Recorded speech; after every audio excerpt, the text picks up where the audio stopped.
While not many details are available about its existence, a new report from China claims that Apple is planning to launch the iPhone SE2 at this year's WWDC Developers Conference.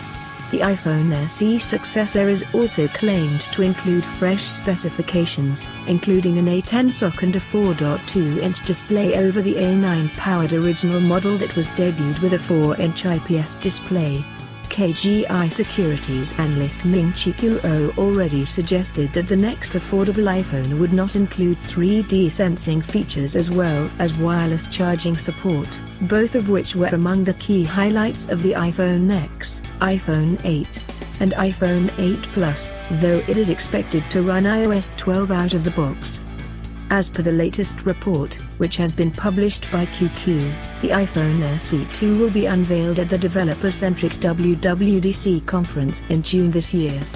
The new iPhone SE model is said to have a 4.2-inch display as well as an A10 SoC, coupled with 2 GB of RAM.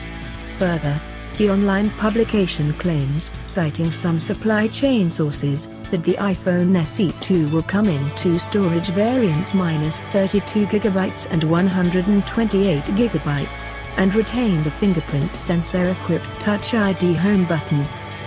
It would be quite interesting to see how Apple would provide a slightly larger display on the new iPhone SE than its predecessor. The addition of 0.2-inch will certainly not add any usability benefit on the screen of the next-generation iPhone model, though it would give the Cupertino giant the burden of making some design changes. Folks at 9 to 5 Mac point out that even if the company will reduce the bezels on the new iPhone model to use the same size casing of the original iPhone SE, it will require a lot of reworking that may not be worth the effort. Therefore, providing a larger display isn't likely to be a wise decision for Apple.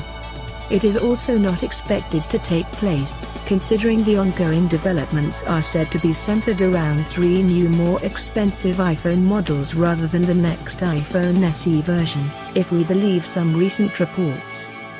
Nevertheless, it is highly expected that Apple will utilize the mass-level developer gathering at this year's WWDC to release iOS 12. The new iPhone SE model might, therefore, be the hardware to show some key features of the new iOS platform.